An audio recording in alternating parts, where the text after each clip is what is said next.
CP కార్యాలయానికి ముంబై నటి జత్వానీ వెళ్లనున్నారు. ఉదయం 10:30కు సిపి కార్యాలయానికి కాదంబరి జత్వానీ కుటుంబం వెళ్లనుంది.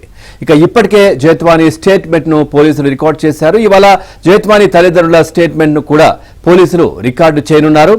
ఆ తర్వాత మాత్రమే నివేదిక ప్రభుత్వానికి స్రవంతి రాయ్ ఇచ్చే అవకాశం ఉంది. నిన్న జత్వానీ స్టేట్మెంట్ ను పోలీసులు వీడియో తీశారు.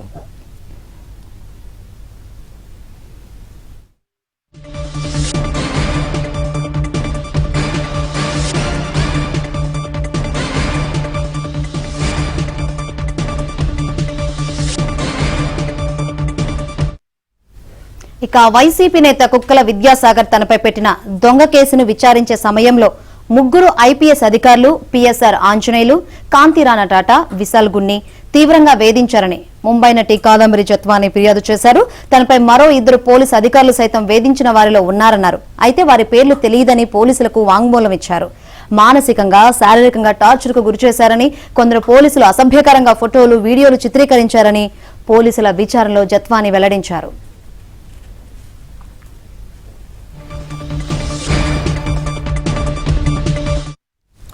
ఇక అతిథి గృహంలో ఉంచిన సమయంలో ఐపీఎస్ అధికారులు పిఎస్ఆర్ ఆంజనేయులు, కాంతిరాణ టాటా, విశాల్ గున్ని అక్కడికి వచ్చి తనను, తన తల్లిదండ్రులను వేధింపులకు గురి చేశారని వెల్లడించారు. ఇక పోలీసులు తమ కుటుంబం నుంచి ఫోన్లు, ల్యాప్టాప్లు సీజ్ చేశారని, వాటిని కోర్టు ద్వారా ఫోరెన్సిక్ ల్యాబ్ కు పంపాల్సి ఉన్నా అది జరగలేదని జత్వానీ తెలిపారు. ఇక ఈ కేసులో భాగస్వాములైన చాలా మంది పోలీసుల పేర్లు తనకు తెలియవని, కొందరిని గుర్తుపట్టగలనని జత్వానీ వివరణ ఇచ్చారు. ఇక జగ్గయ్యపేట అనే ఊరు ఉందని తనకు తెలియదని, అలాగే డాక్యుమెంట్ గురించి కూడా ఏమీ తెలియదని ఆమె స్పష్టం చేశారు.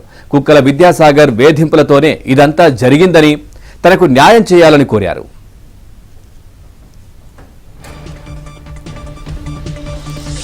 జత్వానీ స్టేట్మెంట్ ను పోలీసులు రికార్డు చేశారు. ఆ వీడియో షూటింగ్ కూడా స్టేట్మెంట్ వీడియో షూటింగ్ రూపంలో కూడా రికార్డు చేశారు.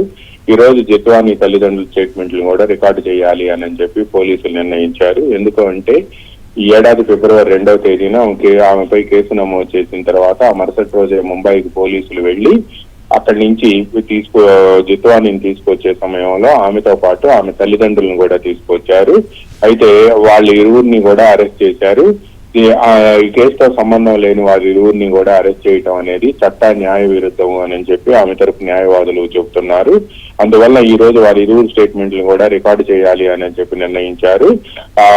ఈ మొత్తం స్టేట్మెంట్లను రికార్డు చేసి వీడియో షూటింగ్ పూర్తి చేసిన తర్వాత ఈ కేసులో ఈ గతంలో జత్వానీ డాక్యుమెంట్ ఏదైతే ఉంది అని చెప్తున్నారో ఫిబ్రవరి 2న కుక్కల విద్యాసాగర్ ఇచ్చిన ఫిర్యాదు మేరకు ఆమెపై నమోదు చేసిన కేసులో ఉండే డాక్యుమెంట్ కి సంబంధించి అందులో ఉండే సాక్షులను కూడా పిలిపించి విచారించాలని, దీంతో పాటు జత్వానీని అరెస్ట్ చేసేందుకు వెళ్లిన 20 మంది సభ్యుల బృందంలో ఉండే వాళ్ళందరి స్టేట్మెంట్లు కూడా రికార్డు చేయాలి అని చెప్పి భావిస్తున్నారు.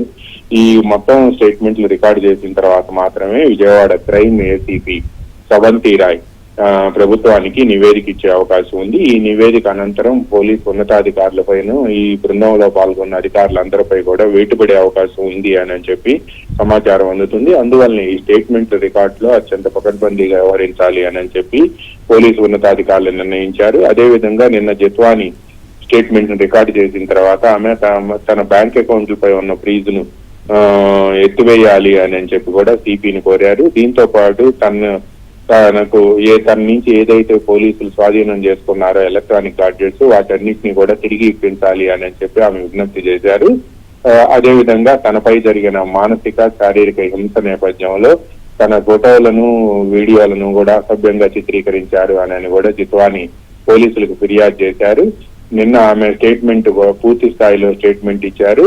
ఆమెను ఏ విధంగా హింసించింది, ముంబై నుంచి ఏ విధంగా తీసుకొచ్చింది, కనీసం ముంబై నుంచి తీసుకొచ్చేటప్పుడు ఒంటి మీద ఉన్న డ్రెస్ మినహా వేరే డ్రెస్ ను కూడా అలౌ చేయకపోవటం, కోర్టుకు హాజరయ్యే సమయంలో కూడా తన కాళ్ళకి చెప్పులు కూడా లేవని, అత్యంత దయనీయ పరిస్థితుల్లో తాను ఉన్నాను అని చెప్పి కూడా ఆమె కన్నీటి పర్యంతమయ్యారు. దీంతో పాటు ఈ మొత్తం వ్యవహారంలో ఎవరైతే కీలక పాత్రధారులు, సూత్రధారులు ఉన్నారో వీళ్ళందరినీ కూడా అదుపులోకి తీసుకోవాలి అని చెప్పి చర్యలు తీసుకోవాలి అని కూడా ఆమె అభ్యర్థించారు. జగన్ కు, మాజీ ముఖ్యమంత్రి జగన్ కు, అదేవిధంగా సజ్జన్ జిందాల్ కు మధ్య కూడా సంబంధాలు ఉన్నాయి అని చెప్పి ఆమె చెప్పిన పోలీసులకు ఇచ్చిన స్టేట్మెంట్ లో పేర్కొన్నట్టు తెలిసింది. తన పై కేసు మోపటం వెనక రాజకీయ ప్రోద్బలం కూడా ఉంది అని చెప్పి తాను అనుమానిస్తున్నాను అని కూడా ఆమె చెప్పినట్టు మనకు సమాచారం అందింది. దీంతో పాటు ఈ మొత్తం కేసులో ముంబైలోని సజ్జన్ జిందాల్ పై ఉన్న కేసును ఎత్తివేసేందుకే ఆంధ్రప్రదేశ్ పోలీసులపై ఒత్తిడి తీసుకువచ్చి ఆయన తనపై ఇక్కడ అక్రమ కేసు నమోదు చేయించి ఇక్కడ తనను బ్లాక్ మెయిల్ చేసి అక్కడ కేసు ఎత్తివేయించుకున్నాడు అని కూడా ఆమె పోలీసులు ఎదుట వాంగ్మూలం ఇచ్చినట్టు మనకు సమాచారం అందింది. Pavan, right, thank you Ramarao, thanks for the updates.